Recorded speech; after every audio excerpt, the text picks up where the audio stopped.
Sponsored by Advanced German Homeopathy Clinic. मधुमेहाची जखम, ulcer, varicose veins, कॅन्सरच्या जखमा यावर मिळवा खात्रीशीर उपचार. कर्नाटकच्या आरोग्य मंत्र्यांच्या हस्ते VK एक्सलन्स पुरस्काराने सन्मानित डॉक्टर मनोज पुजार यांच्या ॲडव्हान्स जर्मन होमिओपॅथिक क्लिनिकला आजच भेट द्या. Kalashree apartment, Khanapur road, Tilakwadi, Belgaum. Phone 7975 37 39 45. नमस्कार, मी श्वेता अंकले. तरुण भारत न्यूज बुलेटिनमध्ये आपल्या सर्वांचे स्वागत. आता पाहूया ठळक घडामोडी. 1 जून 1986च्या कन्नड सक्तीविरोधी आंदोलनातील हुतात्म्यांना अभिवादन करण्यासाठी सोमवारी हिंडलगा येथील हुतात्मा स्मारकावर महाराष्ट्र एकीकरण समितीच्या वतीने अभिवादन कार्यक्रम आयोजित करण्यात आला. यावेळी हुतात्म्यांच्या प्रतिमांना पुष्पहार आणि पुष्पचक्र अर्पण करून आदरांजली वाहण्यात आली. बेळगाव, खानापूर, निपाणी, बिदर, भालकीसह संयुक्त महाराष्ट्र झालाच पाहिजे अशा घोषणांनी परिसर दुमदुमून गेला. यावेळी बोलताना मध्यवर्ती महाराष्ट्र एकीकरण समितीचे अध्यक्ष प्रकाश मरगाळे यांनी सीमा प्रश्न सुटेपर्यंत समितीचा लढा सुरूच राहील अशी ठाम भूमिका मांडली. मराठी भाषिकांच्या न्याय हक्कांसाठी लोकशाही मार्गाने आंदोलने सुरूच राहतील असे त्यांनी स्पष्ट केले. सीमा भागातील मराठी भाषिकांच्या प्रश्नांबाबत महाराष्ट्रातील खासदारांची दिल्लीत भेट घेऊन लोकसभेत हा मुद्दा उपस्थित करण्याची मागणी करण्यात येणार असल्याचेही त्यांनी सांगितले. तसेच 22 जूनपर्यंत मराठी भाषेची अंमलबजावणी झाली नाही तर जिल्हाधिकारी कार्यालयावर भव्य मोर्चा काढण्यात येईल असा इशाराही त्यांनी दिला. कार्यक्रमात दैनिक तरुण भारतचे समूह प्रमुख सल्लागार संपादक डॉक्टर किरण ठाकूर यांनी कन्नड सक्तीविरोधी आंदोलनातील 9 हुतात्म्यांच्या बलिदानाची आठवण करून त्यांना अभिवादन केले. माजी आमदार मनोहर किणेकर यांनी सीमा प्रश्नाची सोडवणूक हाच कन्नड सक्तीला कायमचा पर्याय असल्याचे सांगत 22 जून रोजी होणाऱ्या मोर्चात मराठी भाषिकांनी मोठ्या संख्येने सहभागी व्हावे असे आवाहन केले. महाराष्ट्र एकीकरण समितीचे पदाधिकारी, शिवसेना कार्यकर्ते आणि मराठी भाषिक नागरिक मोठ्या संख्येने उपस्थित होते. हुतात्म्यांचे बलिदान व्यर्थ जाऊ न देता सीमा प्रश्नाच्या सोडवणुकीसाठी एकजुटीने निर्णायक लढा उभारण्याचा निर्धार यावेळी व्यक्त करण्यात आला. IPL क्रिकेट स्पर्धेच्या अंतिम सामन्यात RCB संघाच्या विजयानंतर झालेल्या जल्लोषादरम्यान मद्यपान करून वाहन चालवणाऱ्या 26 जणांवर बेळगाव शहर पोलिसांनी कारवाई केली आहे. संबंधितांविरुद्ध गुन्हे दाखल करून त्यांना नोटीस बजावण्यात आली असून प्रत्येकी 10,000 रुपयांचा दंड आकारला जाणार आहे.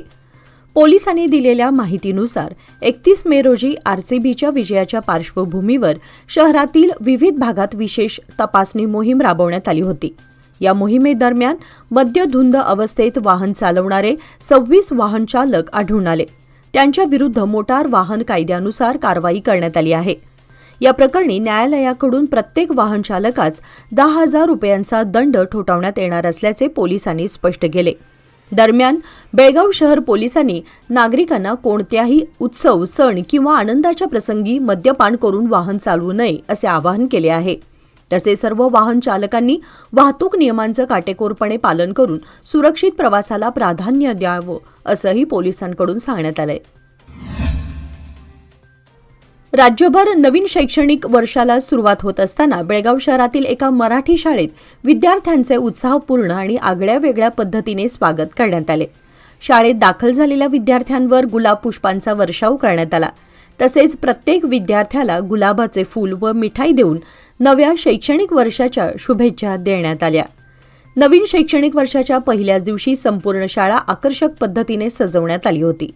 मुख्याध्यापक, शिक्षकवृंद आणि शाळा व्यवस्थापन समितीच्या सदस्यांनी शाळा परिसर रंगीबेरंगी फुगे, तोरणे आणि विविध सजावटीच्या साहित्याने सजवून विद्यार्थ्यांसाठी आनंददायी वातावरण निर्माण केले होते. शाळेत आलेल्या प्रत्येक विद्यार्थ्यांचे शिक्षकांनी आत्मीयतेने स्वागत केले. विद्यार्थ्यांच्या चेहऱ्यावरील आनंद, उत्सुकता आणि पालकांचा उत्साह यामुळे शाळेचा परिसर अक्षरशः उत्सवमय बनला होता. नवीन शैक्षणिक वर्षाची अशी आनंददायी सुरुवात विद्यार्थ्यांसाठी संस्मरणीय ठरली.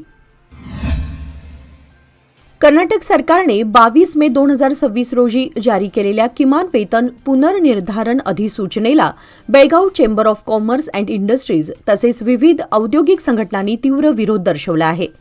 या संदर्भात जिल्हाधिकाऱ्यांकडे सादर करण्यात आलेल्या निवेदनाद्वारे अधिसूचना तात्काळ मागे घेण्याची मागणी करण्यात आली आहे. अनुसूचित रोजगारांसाठी जाहीर करण्यात आलेल्या सुधारित किमान वेतनामुळे उद्योगांवर मोठा आर्थिक भार पडणार आहे. या वेतन वाढीमुळे सुमारे 60% वाढ होणार असून त्यासोबत पीएफ, ईएसआय आणि इतर वैधानिक अनुपालन खर्च जोडल्यास एकूण रोजगार खर्च 100%हून अधिक वाढू शकतो. याशिवाय कर्नाटक उच्च न्यायालयाने यापूर्वी वेतन निर्धारणासंदर्भातील कोणताही निर्णय घेण्यापूर्वी सर्व संबंधित भागधारकांशी सल्लामसलत करण्याचे निर्देश सरकारला दिले होते. तसेच पुढील आदेशापर्यंत अशा निर्णयांची अंमलबजावणी न करण्याचेही निर्देश न्यायालयाने दिल्याचे निवेदनात नमूद करण्यात आले आहे. बेळगावात अत्याधुनिक वैद्यकीय सेवांसाठी आता विश्वासाचं नाव विजया दक्षता हॉस्पिटल. 24 तास अतिदक्षता विभाग, जनरल मेडिसिन, सर्जरी, डायलिसिस, प्रसूती सेवा, बालरोग, अस्थिरोग, न्यूरोलॉजी, कॅन्सर सर्जरी आणि अनेक सुपर स्पेशालिटी सुविधा सर्व एकाच ठिकाणी.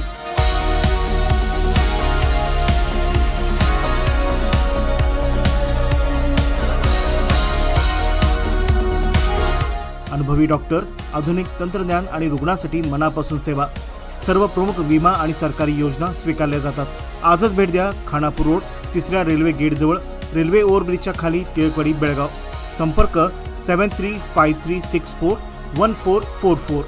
विजया दक्षता हॉस्पिटल, आपल्या आरोग्याची दक्ष काळजी. बेळगाव महापालिका क्षेत्रात कचरा व्यवस्थापन अधिक प्रभावी करण्यासाठी आजपासून नवीन आणि कडक नियम लागू करण्यात आले आहेत. यानुसार नागरिकांना आता घरगुती कचरा 4 वेगवेगळ्या प्रकारांमध्ये वर्गीकृत करूनच घंटागाडीकडे देणे बंधनकारक करण्यात आले आहे. महापालिका आयुक्त कार्तिक एम यांनी तरुण भारत न्यूजशी बोलताना माहिती दिली.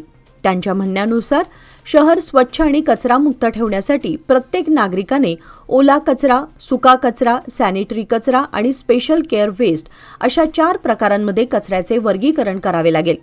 हा कचरा स्वतंत्र पिशव्यांमध्ये भरून महापालिकेच्या कचरा संकलन वाहनांकडे द्यावा लागणार आहे. विशेषतः स्पेशल केअर वेस्टमध्ये विजेचे बल्ब, इंजेक्शन सिरिंज आणि इतर घातक वस्तूंचा समावेश असून त्या इतर कचऱ्यापासून पूर्णपणे वेगळ्या ठेवण्याचे निर्देश देण्यात आले आहेत.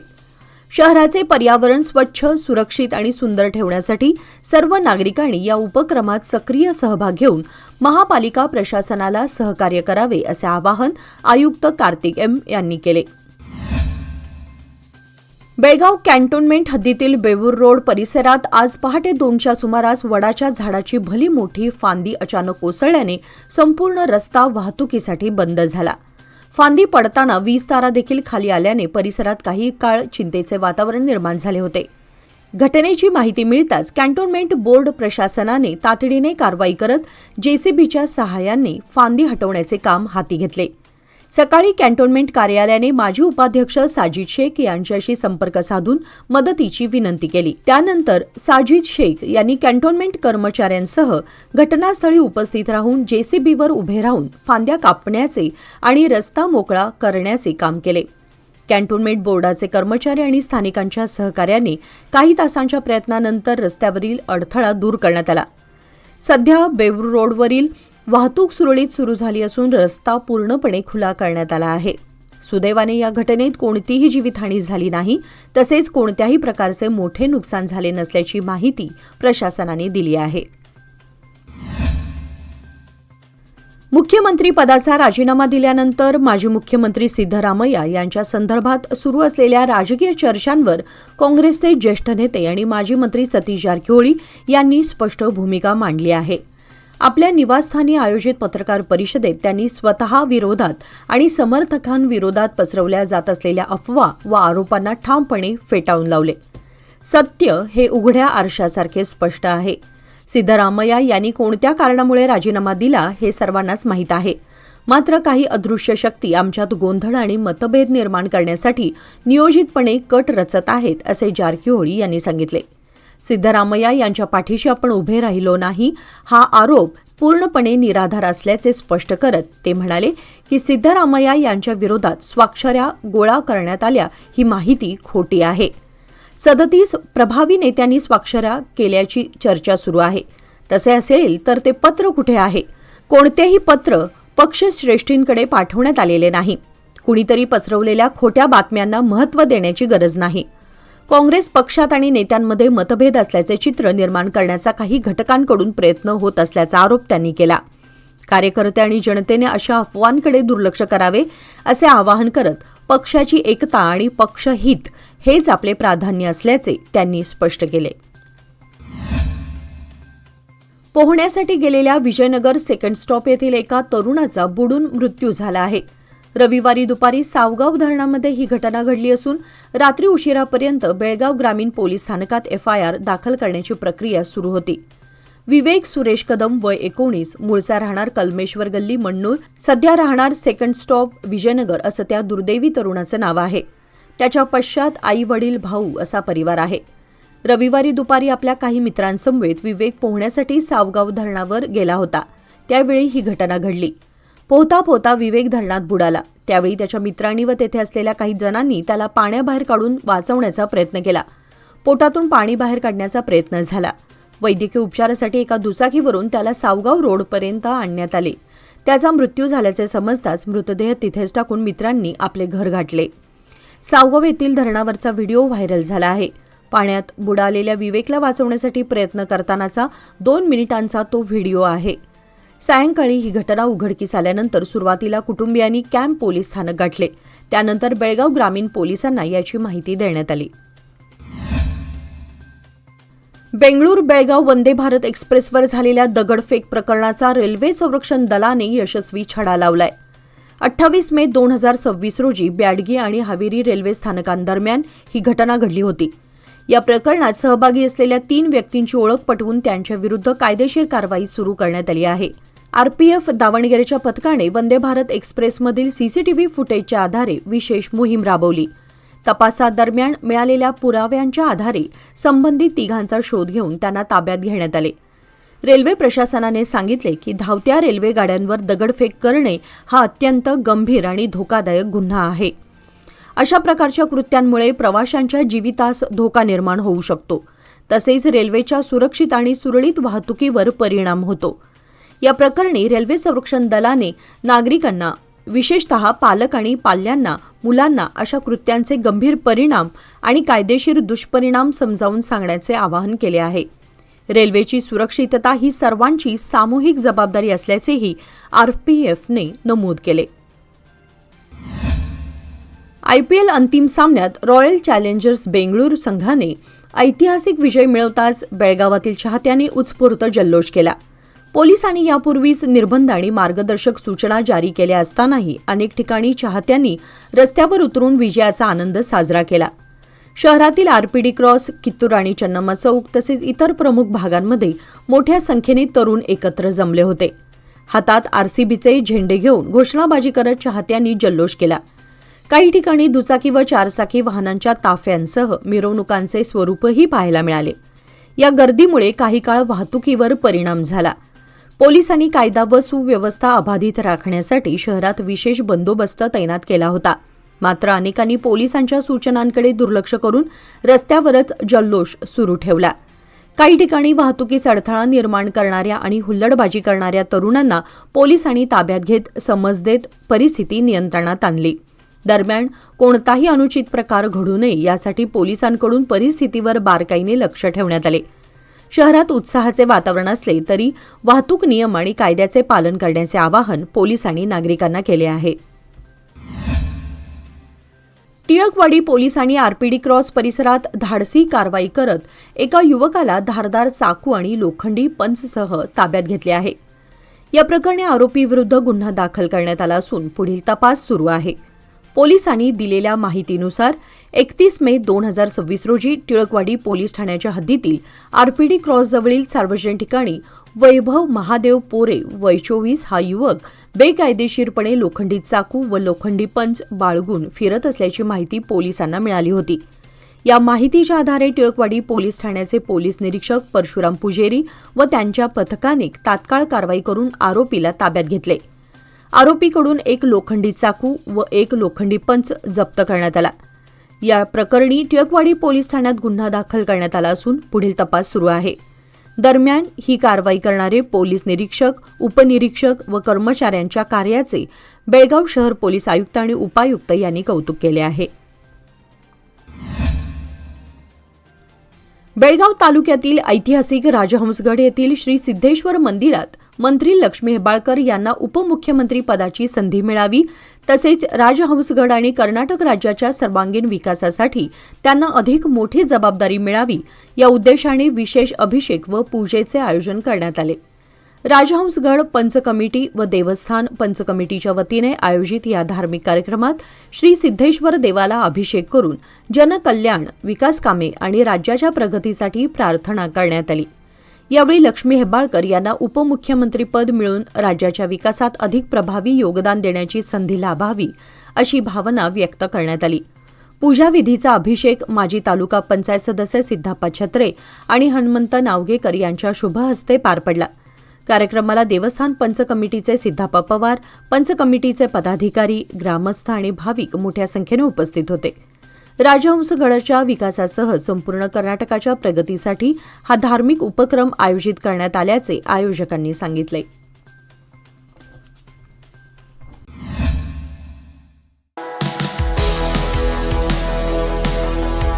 अधिक मासानिमित्त सोन्या चांदीच्या खरेदीसाठी सर्वोत्तम ठिकाण डीके हेरेकर ज्वेलर्स. अधिक मास हा पवित्र आणि शुभ काळ आणि याच काळात चांदीच्या वस्तूंना विशेष धार्मिक महत्त्व.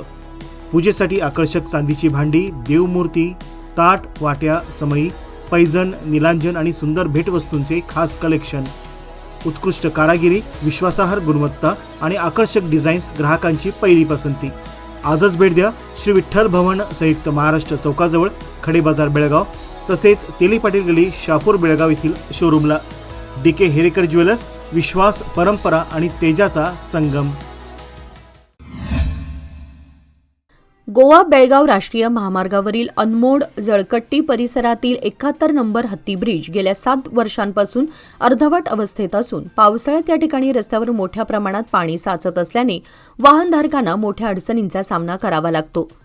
रामनगर ते अनमोड दरम्यान महामार्गाचे काही भाग अद्याप अपूर्ण अवस्थेत आहेत. त्यापैकी हत्ती ब्रिज परिसर हा सर्वाधिक समस्याग्रस्त ठरत आहे. ब्रिजच्या वरच्या बाजूने येणाऱ्या पावसाच्या पाण्याचा निचरा होण्यासाठी योग्य व्यवस्था नसल्याने पाणी थेट रस्त्यावर साचून राहते. परिणामी दुचाकी तसेच लहान 4 चाकी वाहनांना साचलेल्या पाण्यातून मार्ग काढणं धोकादायक ठरत आहे.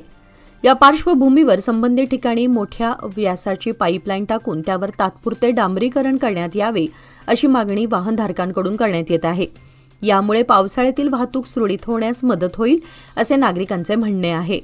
याबाबत राष्ट्रीय महामार्ग विभागाच्या अधिकाऱ्यांशी संपर्क साधला असता हत्ती ब्रिजचे रखडलेले काम आगामी पावसाळ्यानंतर नव्याने नियुक्त करण्यात आलेल्या कंपनीमार्फत पूर्ण करण्यात येणार असल्याचे सांगण्यात आले.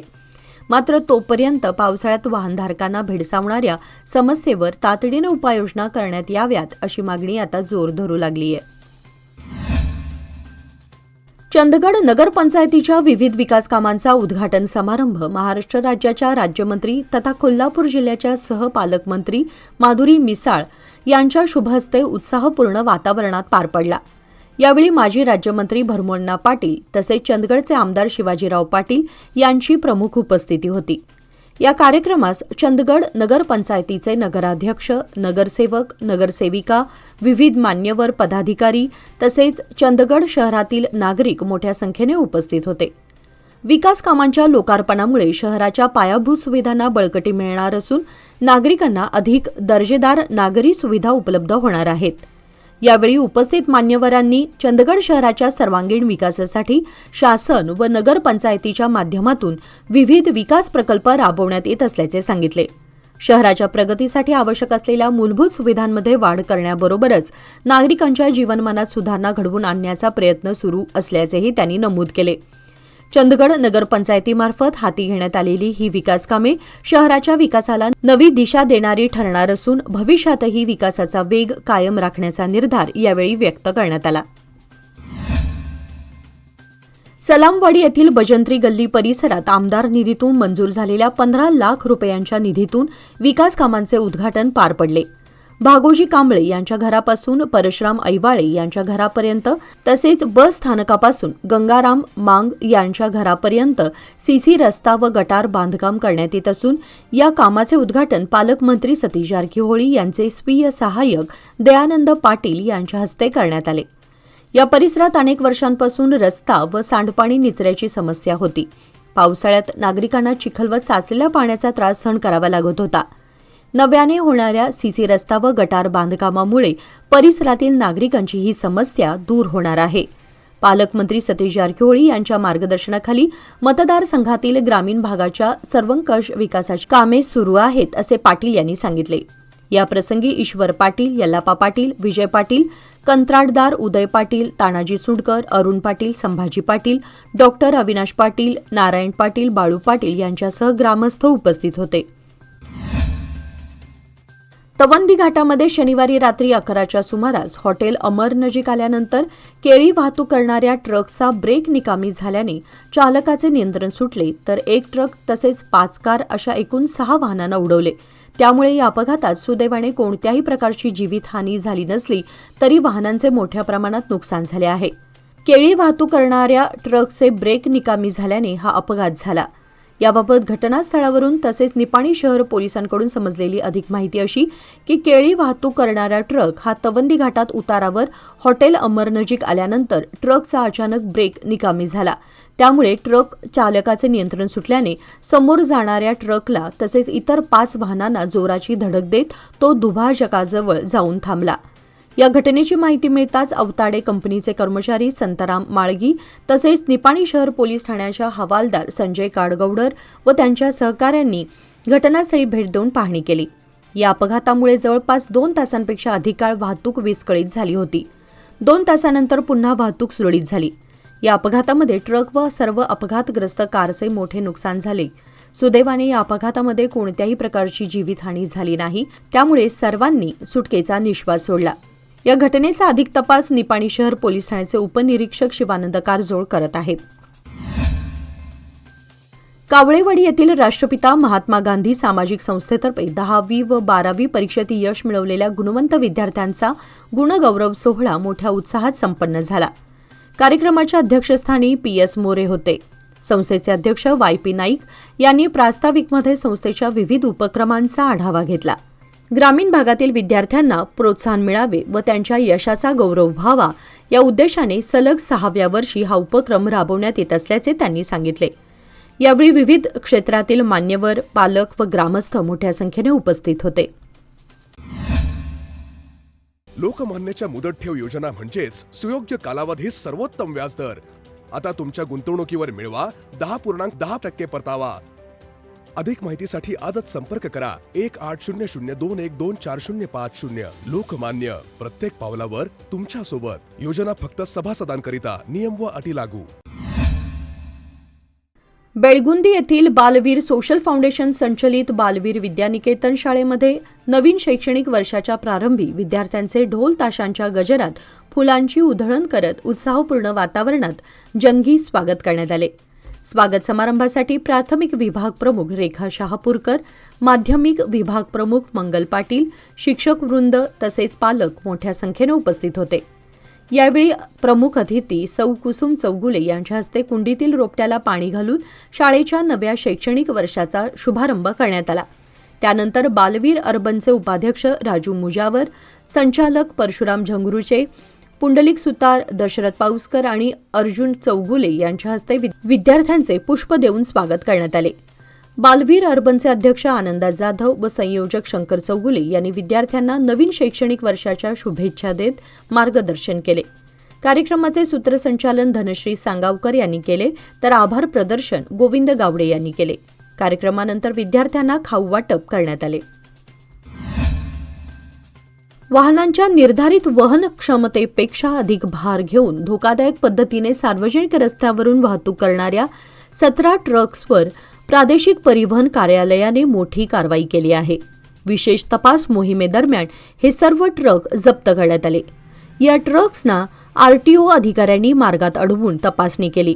तपासणी दरम्यान सर्व वाहनांमध्ये प्रचंड आकाराचे शिलाखंड आणि दगड क्षमतेपेक्षा जास्त प्रमाणात भरून वाहतूक केली जात असल्याचे निदर्शनास आले.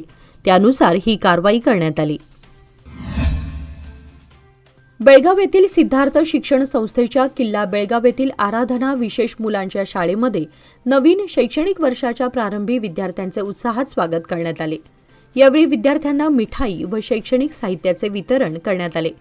शाळेचे मुख्याध्यापक गजानन सुतार यांनी सर्व विद्यार्थ्यांचे पुष्पगुच्छ देऊन स्वागत केले व नवीन शैक्षणिक वर्षासाठी शुभेच्छा दिल्या. कार्यक्रमास शाळेतील सर्व शिक्षक तसेच शिक्षकेतर कर्मचारी उपस्थित होते. शहरातील महिला विद्यालय मंडळाच्या महिला विद्यालय हायस्कूलमध्ये 2026-27 या नवीन शैक्षणिक वर्षाच्या प्रारंभी विद्यार्थिनींचे उत्साहात स्वागत करण्यात आले.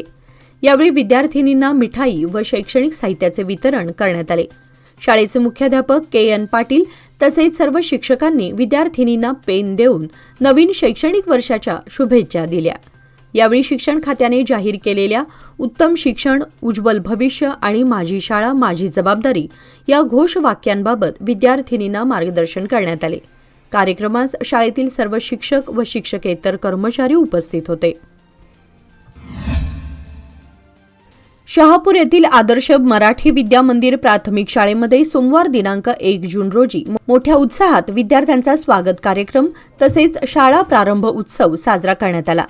शाळेचे मुख्याध्यापक विठ्ठल पाटील आणि सहकारी शिक्षकांनी उत्तमरित्या शाळेला सजावट केली होती.